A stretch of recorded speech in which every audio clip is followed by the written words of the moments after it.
All right, I'll take a look. This video strives to be simply the most accurate assessment When of are Boeing's you troubles. watching Elden Ring Lore and playing co-op with Squexbozo? Wait. I think me and Squeaks are going to start our Elden Ring run next Wednesday or Thursday. Yes. Next Wednesday or Thursday, me and Squeaks are going to start our Elden Ring run. The Elden Ring lore video, I don't know. I'll have to sneak it in somewhere. I don't know where I'm going to do it.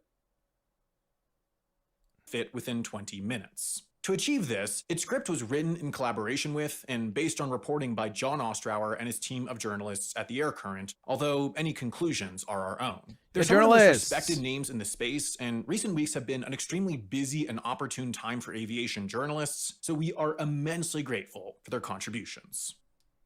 No, I'm not going to TwitchCon Europe. It wasn't always this bad. Long before a door plug rocked Boeing, and long before two nosediving 737 MAXs shook the iconic American aerospace giant to its very core, it was an earthquake of the most literal variety. It was right about here, at 10:55 in the morning, February 28th, 2001, that a magnitude 6.8 quake sent shockwaves rolling across the Pacific Northwest, and they didn't spare the facilities of one of the region's most prized institutions either. Oh my God, tomorrow we have to look at our stocks. It's been one full year. March 13th, yeah. Okay, that's what we're doing tomorrow. Tomorrow we are looking at the stocks, and then we are going to do a Parasocial Club review of the Hitchhiker's Guide to the Galaxy book club. That is my game plan tomorrow. What stocks? A year ago, I let you guys buy stocks with my money, $10,000 worth, and then I also bought stocks. And we're going to see who did better, me or you. And then I also asked the stock guy to do it, and then I also have a surprise person who bought stocks. And we're going to see which of these four did better. Just the first book, yeah. 42? This guy gets it. This guy gets it. Hey, this fucking guy. He's a guy. Come on, stop. You're crazy. For a full minute, it shook nerves and structures alike across Boeing's various Washington locations, cracking runways, destabilizing foundations, and ruining, in particular, this building. 1085, home to a host of engineers working on the heavily in-demand 737. In this case, though, a ground-shaking event didn't prove a catastrophe, but a catalyst, an opportunity for Boeing to be its best Boeing. Rather than move staff to office space farther afield or rebuild offices, Boeing Commercial Airplanes' leadership boldly innovated. They moved to the lake. The company's Renton campus has been the home of 737 assembly since the 1970s. By the 90s, the location had sprawled to nearly 300 acres, and the facilities had never been busier. Antonio Trying to Barry, keep thank up you for the with this membership. seemingly insatiable demand for ever cheaper domestic human haulers, trying to match the A320's technological advances, and trying to streamline construction and assembly, Boeing launched the 737 Next Generation in 1993. On top of the now more efficient, higher capacity, fully digitally designed 737 NG, Boeing also sought to reinvent how they built planes in the first place. No way. They're going to start flapping? Visiting Toyota and other Japanese companies throughout the 1990s, executives sought to simplify the supply chain, adopting the 5 S's of lean methodology and just-in-time principles as means to catch up on their back orders and reduce What are the 5 idle S's? inventory. By 2000, such cease. What are the 5 S's? Hey, I'll do it. 5 S's. 5 S's of manufacturing. Sort, set, suck, shine, standardize, sustain the cycle. Suite ideas had matriculated down to the factory floor.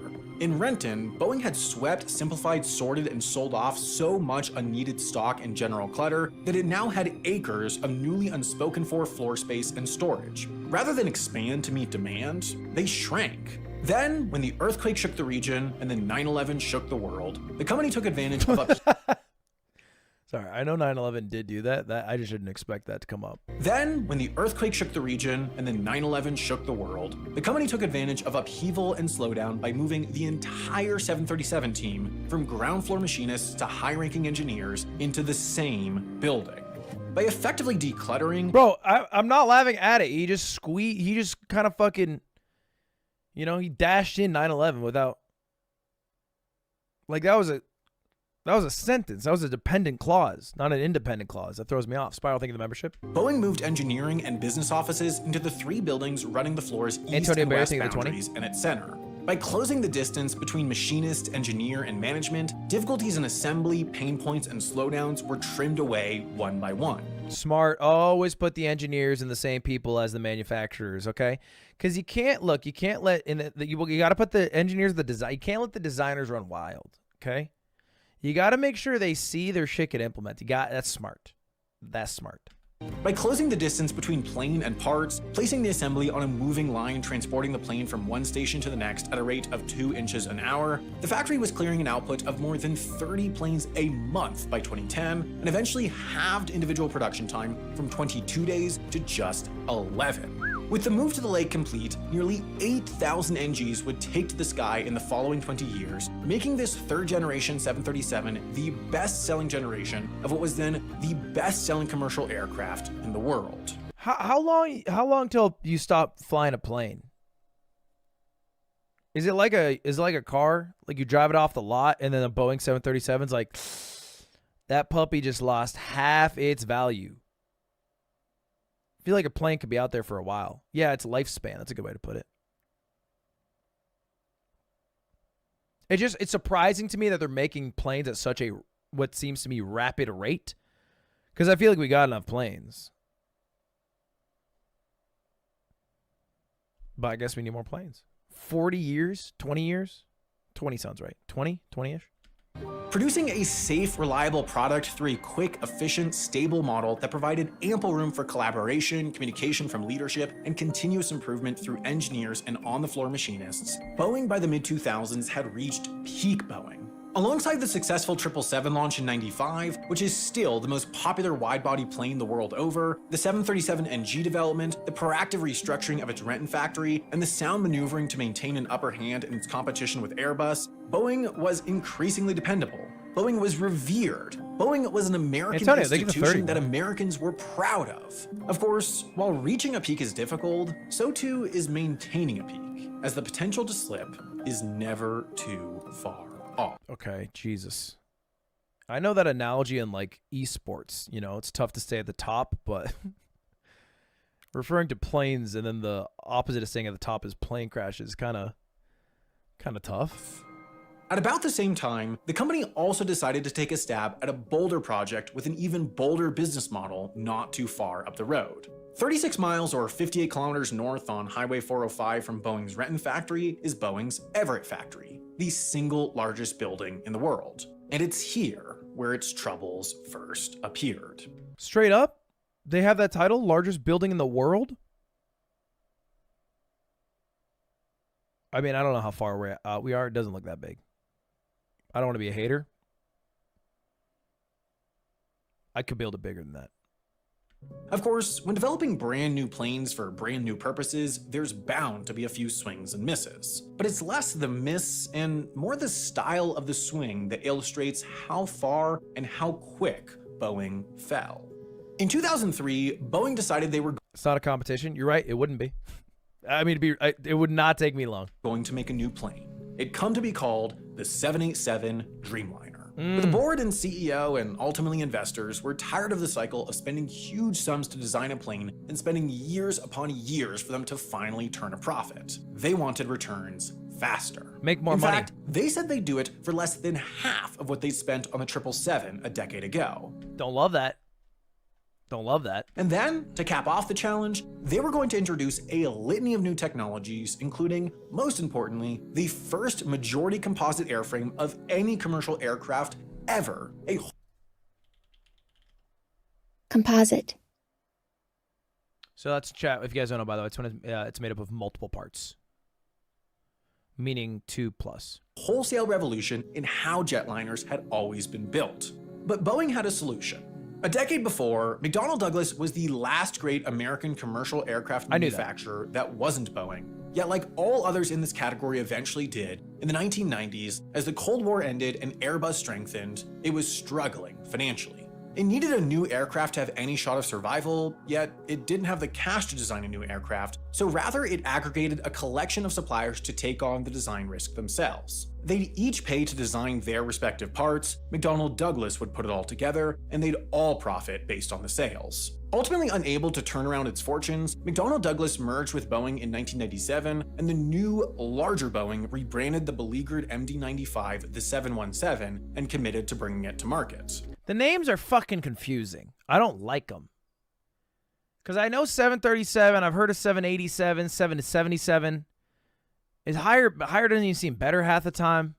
This went okay. There were some major hiccups that they ultimately overcame, although it's hard to really tell because the aircraft was a complete flop financially and... I would do it like Valorant. The Boeing Plat, the Boeing Gold, the Boeing Radiant.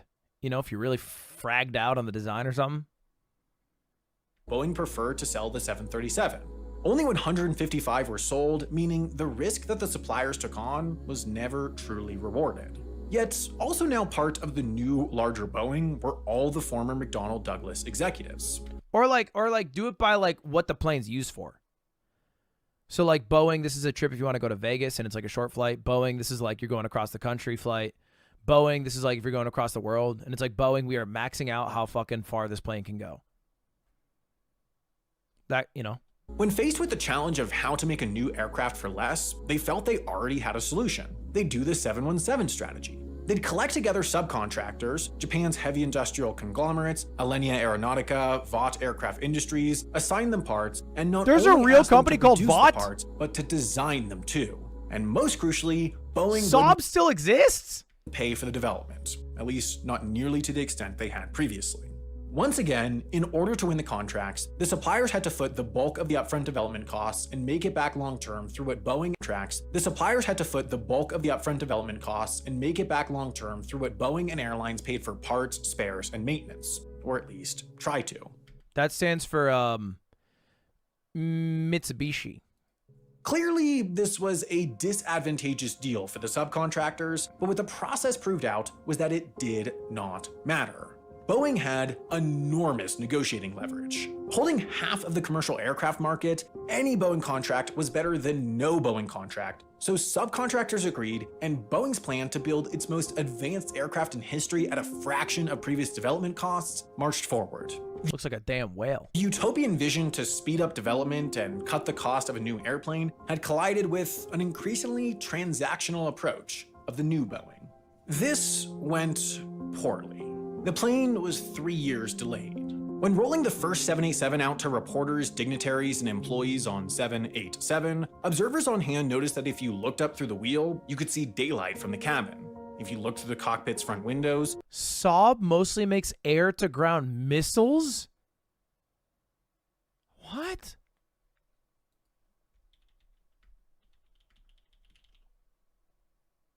What?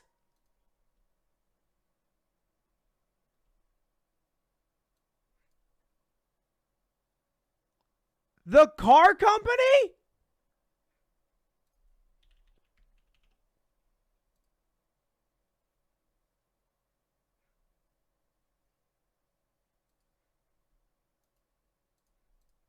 They made some of my favorite cars in the 90s. The Saab 95, I love this car. That's crazy.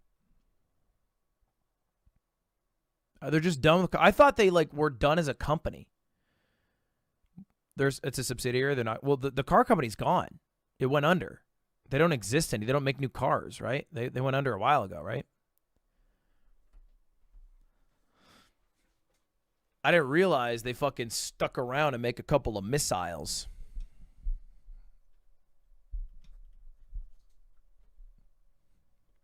Look up Saab Gripen. Not falling for that. you could see the passenger cabin. As suppliers and employees alike would later outline, the plane was less plane and more shell. Inside it had no floor, no wiring, no systems, nor plumbing. It was prepared for faraway photos, but certainly not flight. And All right, you got me. I'll look it up.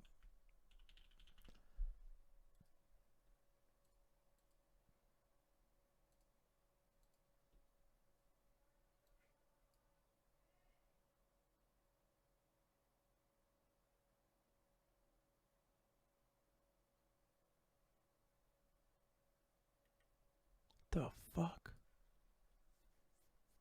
And it wouldn't be for another 2.5 years.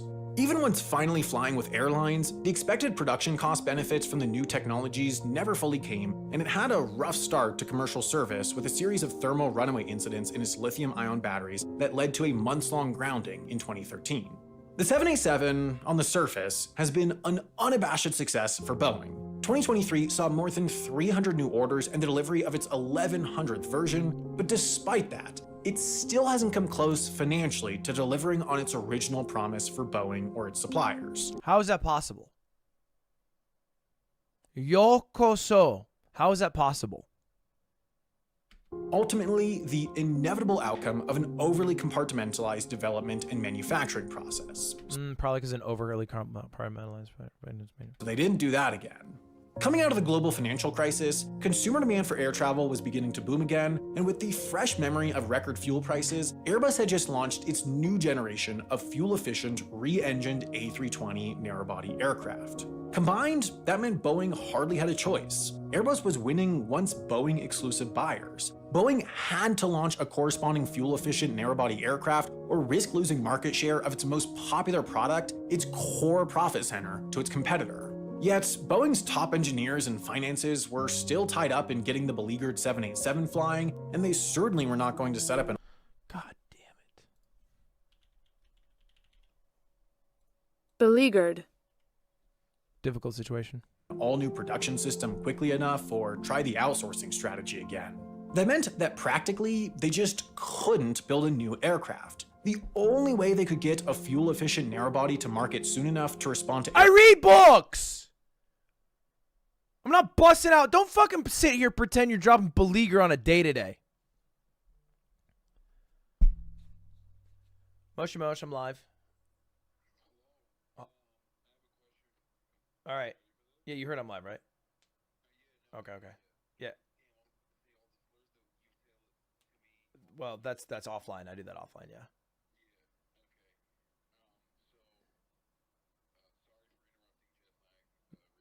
No worries. Do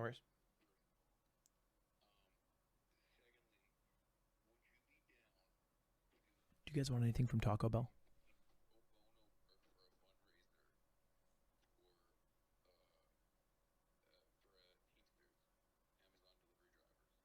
We're talking pro boners?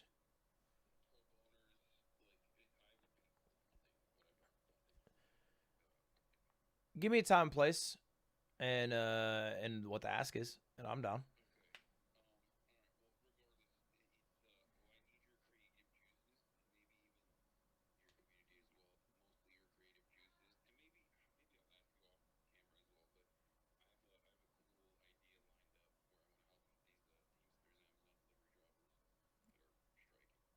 Yeah, I'm down. Well, we'll talk. I'm down to come up with something. All right, ciao. Sorry. They just closed. That's so unlucky. I was literally getting all of your orders and they just closed. Oh, fuck. It's so unlucky, dude. That's so unlucky.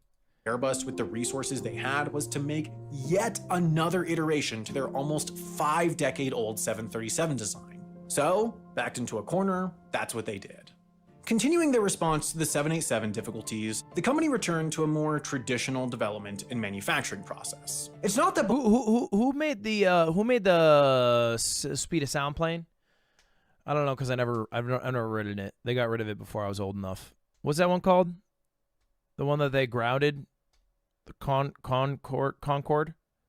Is that Boeing? Or is that a company called Concorde?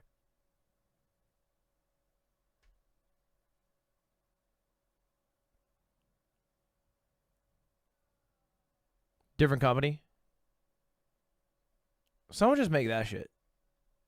Just make that shit, please. Bring it back. Boeing would do everything, but rather they do more and subcontract out to a smaller selection of suppliers with which they could work more closely. Perhaps the most important relationship of all was with this company, Spirit Airlines Aerosystems. Oh. For decades, this Wichita, Kansas factory had been building Boeing fuselages and shipping them across the country by rail for final assembly in Seattle. And there's a good reason Spirit was entrusted to build the literal core of Boeing aircraft. They used to be Boeing. The company's Wichita division was an integral part, building some of their most iconic aircraft like the B-29, B-47, and B-52. But in the early 2000s, Boeing needed money in order to simultaneously build the 787, appease investors, and appease its new management, so divestiture was the strategy. They'd sold plants in St. Louis and Spokane and Corinth and Irving, and now it was Wichita and Tulsa's turn. Upon their sale, Boeing and its shareholders cashed a $1.2 billion check, and Spirit Aerosystems was born to do more or less what they always had, but now... So basically, rather than keep it all in-house, sell off parts of your company, give guaranteed contracts to the people who buy it, get a cash injection. The cash injection maybe looks good and helps liquidate for other stuff. Is that right? Money laundering? I don't know if that's what I'd call it. Corporate shenanigans, definitely I would call it that. Yeah. As an independent, autonomous company. This went poorly. Again, in response to the 787's incredible cost overruns, Boeing launched the rather anachronistically named Partnering for Success program. The way Boeing would describe this was that the company was going from supplier to look for opportunities to ultimately create a stronger aircraft product for their end customer. The way suppliers would describe this was that they were getting screwed.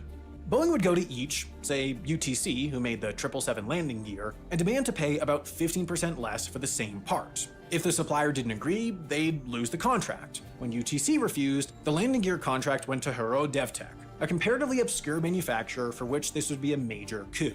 These were suppliers that had demonstrated their commitment to Boeing by paying to develop parts of an aircraft which was not theirs out of pure belief that Boeing would do the right thing for their mutual success, who were now being told that they themselves weren't doing enough for their mutual success and had to earn less. But no matter how Boeing might portray it, the dynamics in these relationships were hardly mutual. To the suppliers, Boeing was irreplaceable. Yeah, I feel like a Boeing contract is like your entire, you just, everything's leveraged into that. Like, I feel like if you lose a Boeing contract, you're just fucked.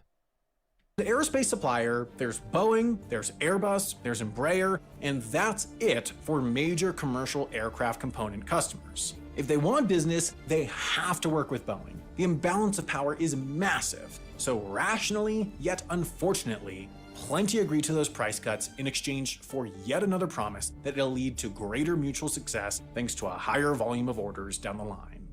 Boeing might have hoped that a bit of healthy supplier squeeze would lead to optimization and innovation, yet what at very least happened in tandem was a systematic increase in disruptive manufacturing issues. After all, the mutual success that Boeing promised never really materialized. Boeing's decision to iterate upon the 737 design rather than build something new. Boeing's decision to iterate upon the... I need that sign for my car. Do not hump this car. That's sick. 737 design rather than build something new proved catastrophic. The larger size of the more fuel-efficient engines on the MAX led to slightly different flight characteristics that likely would have necessitated greater and costlier training requirements to get a pilot certified on previous generations of the 737 able to fly the MAX. So Boeing implemented a software fix called MCAS that essentially augmented the inputs of the pilots so that the aircraft would handle similarly to previous generations, even when without the software, it wouldn't. I've heard of this. I never knew that's what it did. So it's a piece of software that makes the hardware feel like the old hardware. That way you can play it better. It's like when you use your Wii to play GameCube games. But then if it breaks, then you have to start playing Wii games. And you're like, what do you mean motion controls? It was a flaw in this system tied to a single sensor that was the key trigger in the fatal crashes of Lion Air Flight 610 in 2018 and Ethiopian Airlines Flight 302 in 2019. Which I forgot there was crashes. I'm sorry about making a joke about Wii's. I forgot about that. I was just trying to contextualize. It seems tasteless now in hindsight. in combination led to the 20-month grounding of the aircraft type. This led to the loss of hundreds upon hundreds of orders, nearly $20 billion, but perhaps more. Don't add in no one survived. Dude, that's fucked. That's fucked. Don't add that in. So they made the 737 MAX, which used MCAS, a software that changed or emulated it to run like the old plane. And then when it didn't work, pilots weren't prepared because they weren't certified to use it without the MCAS. More crucially, it meant that Boeing completely shut down MAX production for months in 2020, then restarted production at a much slowed rate in the middle of the COVID pandemic. Still today, MAX production has not recovered to what it was pre-shutdown. They couldn't even override MCAS. Oh. This has been brutal for suppliers. They had to make massive layoffs to conserve cash, they lost plenty of their most experienced workers, and their market caps have lost quite notable chunks.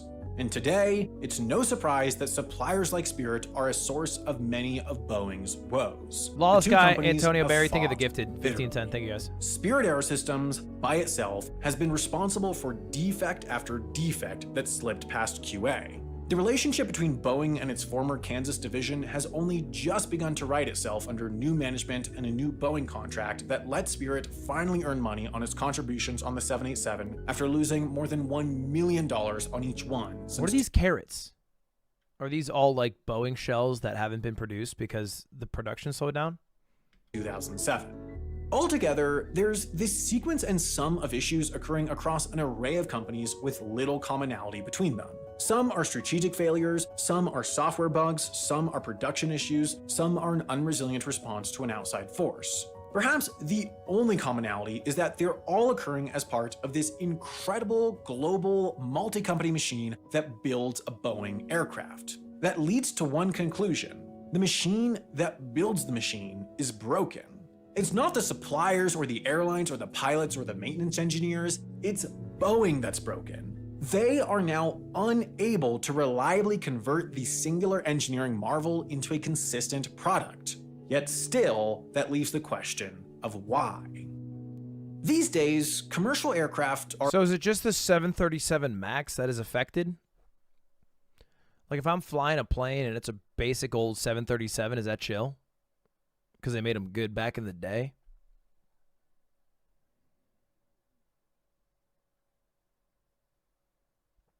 $787 too? He'll talk about it? Okay. Are more or less a commodity. The 737 is more or less the same thing as an A320. The 787 is more or less the same thing as an A350. There are some differences, but ultimately orders come down to who's offering more or less the same thing, quicker or for less.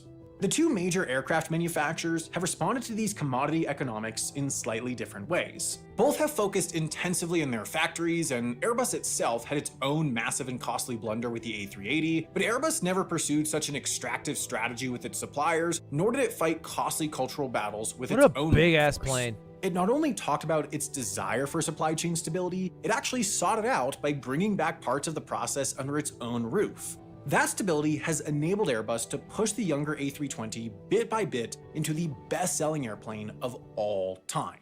I realize a lot of manufacturing of cars, planes, I guess whatever, is outsourced. And they just kind of like putting the Lego blocks together. Which I didn't think growing up, I guess. I just figured if a company made the thing, they made the fucking thing. But they don't make the fucking thing.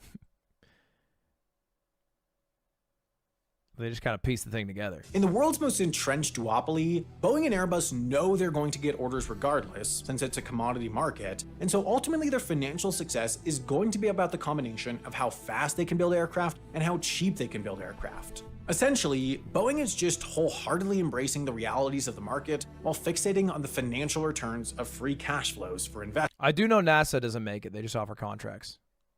Call me old-fashioned. We make the damn thing over here at Off-Brand. We make the damn thing. Top to bottom. Beerio cart? No outsourcing.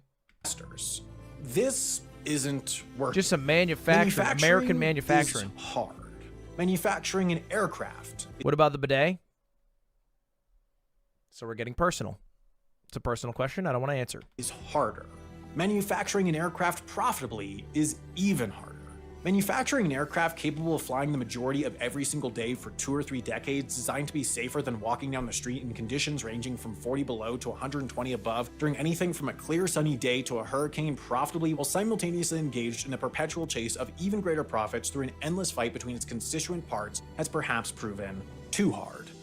It's a process so starkly removed from, say, manufacturing a toaster that it should hardly be thought of as a similar process. It's perhaps the difference between assembling a hamburger and assembling an entree in a Michelin-starred kitchen. Assembling a hamburger can be systematized, segmented, optimized, and outsourced. There are plenty of ways that an experienced business person can come into that process and find corners to cut, yet still successfully create good products and better financial results, and scale it to achieve yet greater financial returns. Is he disrespecting hamburger makers right now or making a good analogy?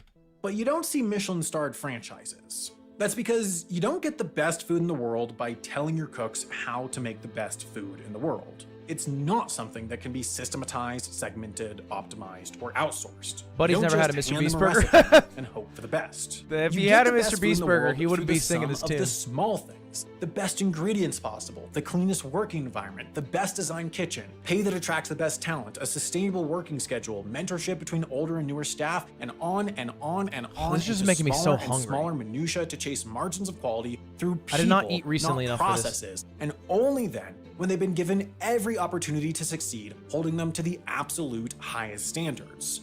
That looks like shit. I know that's not the point of this, and but what the hell is this, man? Boeing is trying to be a Michelin-starred kitchen with a fast food mindset, and it's just not working. Boeing was that Michelin-starred kitchen.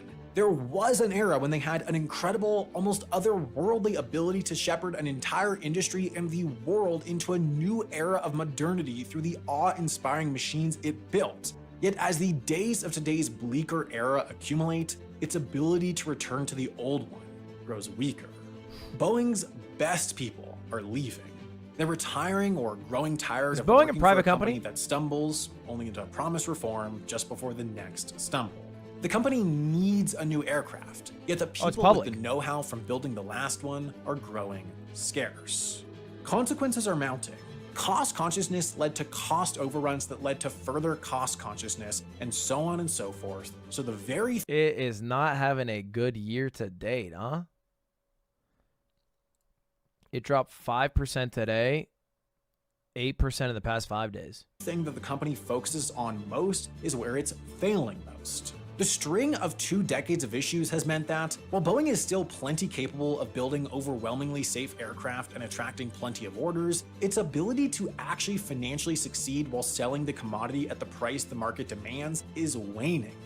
With that, they have less cash and more debt getting in the way of building that new aircraft they so desperately need, meaning they focus more on optimizing their existing programs, meaning more cost consciousness, and the cycle continues. Boeing is at the bottom of a deep, dark hole. I don't get how Airbus is able to do it. Is it just management ineptitude?